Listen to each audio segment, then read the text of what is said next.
Now let's all welcome the newly elected President of the Polytechnic University of the Philippines, Dr. Emanuel C. de Guzman.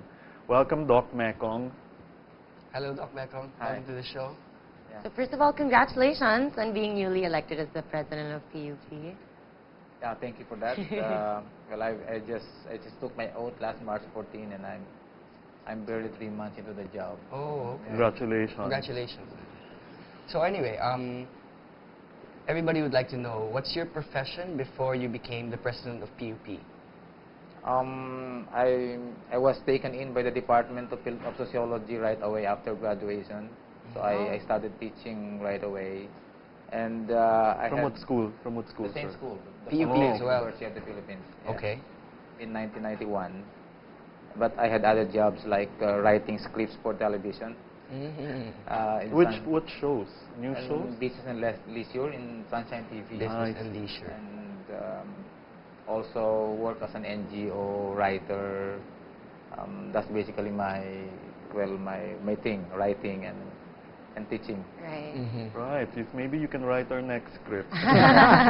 Well, you've definitely come a long way since 1991. And now that you're president of PUP, how do you cope with the change? Like, how has it been different for you?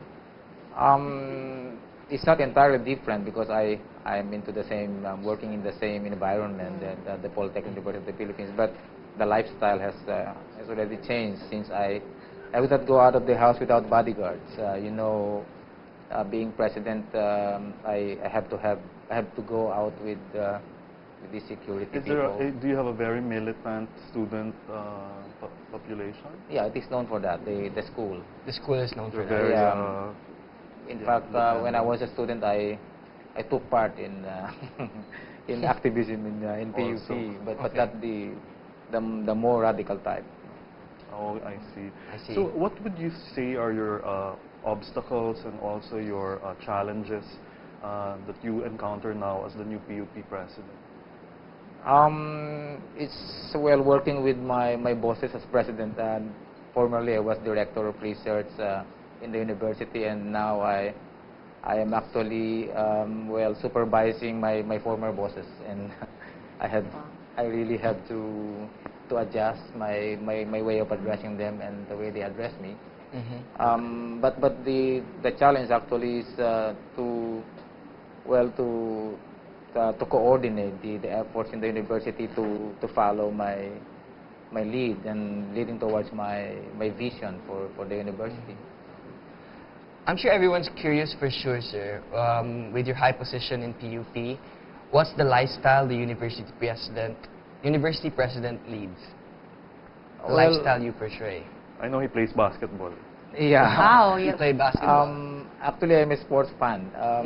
I'm not good in sports, but I love watching and collecting data and following some teams in basketball. But I do play table tennis and badminton as well. Do you have a favorite PBA team? The team of James Yap. Okay. BMEG. I see. But I only watch PBA nowadays when it is already in the championship. There you are period. playing basketball. Wow. Oh, yeah. Can you tell us, like, what's a day for you? Like, how is your schedule? Basically preparing myself for work, traveling to school with my bodyguards, the convoy of vehicles. Okay. And because there is, so are they with you everywhere you go, even 24/7? They have to be with me 24/7. Even when I go out in the mall with my family, I have to have a close-in bodyguard. So most students would actually be asking they would want lower tuition fee rates or something? We cannot anymore lower the tuition fee because it's too low. It's 12 pesos per unit. But that's what I meant is that's what they were asking for. That's why there's a need for bodyguards? No. There have been incidents in PUP that took the life of some officials. I see. Like the ambush of the vice president for administration. And even before that, there were other incidents. Every time the leadership changes, some of these things happen. But yeah, and I think it is not just in PUP where Yes. where these forms of violence happen in For other sure. state universities as well. For sure, because I came from UP also, and I know for a fact that our president also had to go through lifestyle changes. But speaking of which, All we will right, talk on a about lighter the note, lighter Yes. that we On have a here. lighter note, You're so I'm talking to an sure- academic, Yeah. so I tend I to So I'm sure your to be schedule so serious is. about things. I'm yeah. sure your schedule is super packed. But how do you balance your time for your family, your friends, and for social activity other than your job? How do you find a balance?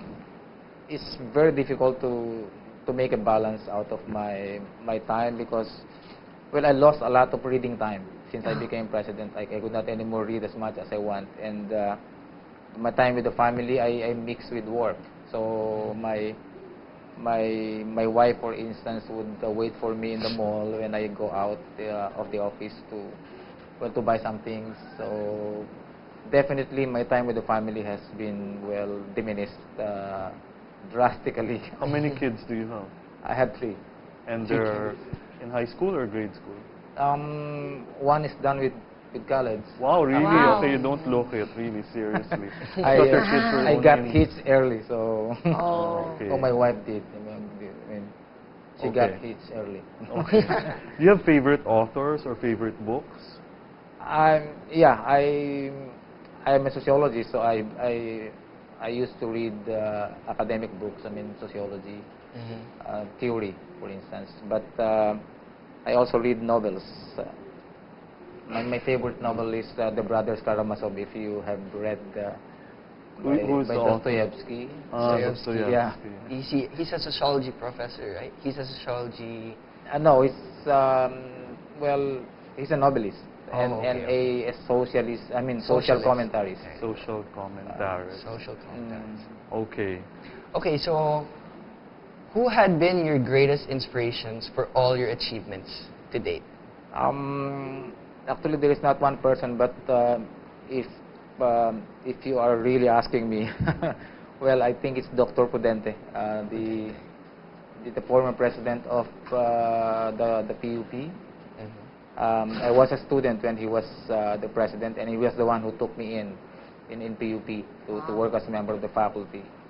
What Yeah. about other fellows, how do you say, other presidents, university presidents also inspire you?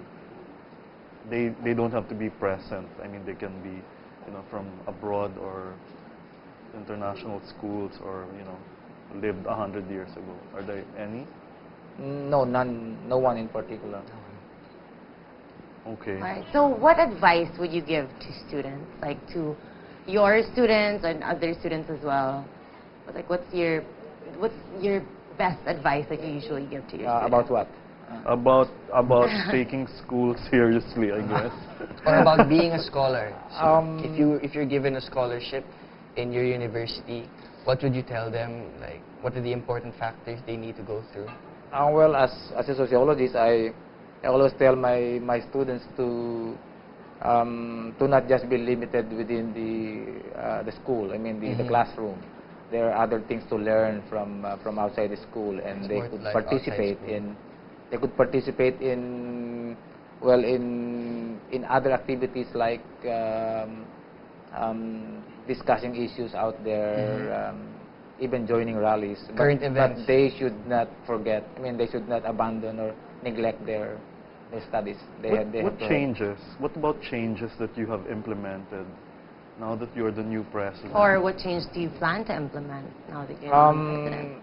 My first major change that I want to institute is the organization of the colleges. I mean, reclassification of the colleges. We have 16 colleges in the university, and I want to merge some, and then to lessen the number of colleges and to rationalize the disciplines within the colleges. I mean, What is PUP most known for academically? accountancy is the needs, the academic needs that PUP has, and also now engineering is coming in as another area of excellence. So I think we could do well in the professions. I mean, education. And how many campuses do you have? We have 22 campuses, including the main campus in Santa Mesa. And 22 is all over the country. All over Luzon. I We see. don't have one in Visayas or in Mindanao. And are you going to be opening new campuses this year? I was planning when I was just running for the position, but then I found out now that there is a moratorium on building new campuses from CHED. So the Commission on Higher Education does not want to create any more local satellites of PUP. If there are students who are still planning to, choosing a school, a university where to go to, what would you tell them? Why should they choose PUP? Basically because we are in the top I think 3 state universities in the country, and we are the cheapest, I think. 12 pesos per unit. You can get quality education for such a small fee. And So normally, like if you have 18 units this semester, how much would your tuition? the regular load of a student per semester costs only around 800 to 1,000 pesos. Wow. Wow, that's really. So That's how very many cheap. units Yeah. per subject? Is it 3 units per? Yeah. 3 units per That's subject. wow. So it's like 36 pesos 36 per pesos. subject. And are you on a semestral? Is your year? Quarterly or Yeah, is it semestral? quarterly, trimestral? No, it's semestral? 2 semesters in a year, semesters. and there's Yeah. a summer. But summer is not mandatory. Could you Oh. also provide? So you also provide summer classes for? Yeah, for Summer those who have students. deficiencies, and there are some curricula which have regular summer enrollments. So what's there to look forward to in PUP for the upcoming school year? Are there going to be any events or new changes? I have been meeting the members of the faculty in each of the colleges, and also I will have to do some consultations with the students and the leaders of the studentry. I think the change is that we are veering more towards improving research in the university, not just the instruction and teaching and producing, but more on producing the materials that we teach. So research and the production of ideas, books. So for admissions, for applications, are they available online, or should they go on campus? We are already on. We have an SIS, system, computerized enrollment, even computerized giving out of grades. So they can enroll online, pay in a bank, and then we are all computerized now in PUP. But what about for new students or for transferees who would like to enroll in PUP? What procedure should they go through? Of course, they should go to the admissions office personally because you're a transferee. But then once you get into the system, you can avail of the SIS, the computerized system that we have. But we have very, very strict standards in accepting transferees. So we should have, a transferee must have at least 2.0 average. Oh. From Grade. his prior school. Yeah, from the former school. And no failing grade in any of the... And should you get like a police clearance if you're 18 and above? It's not necessary. Because at work you need that if you're 18 already. How about sports, sir? For your school, do you have any plans on like joining university games? Or We are a member of the SCUAA, the SUAA? SCUA, and this is composed of state universities and colleges in the Metro Manila. But I wish we could join the UAAP if Oh. Maybe one day. Maybe sir. one With day. your- with Soon. your leadership. Someday Yeah. soon. I think it's not impossible. It is definitely not. All right, so thank you so much, Dr. De Guzman. It's been an honor to have you here on Style RPA. And we'll be right back, so you guys better stay tuned here on the only place for real Personal and all that style.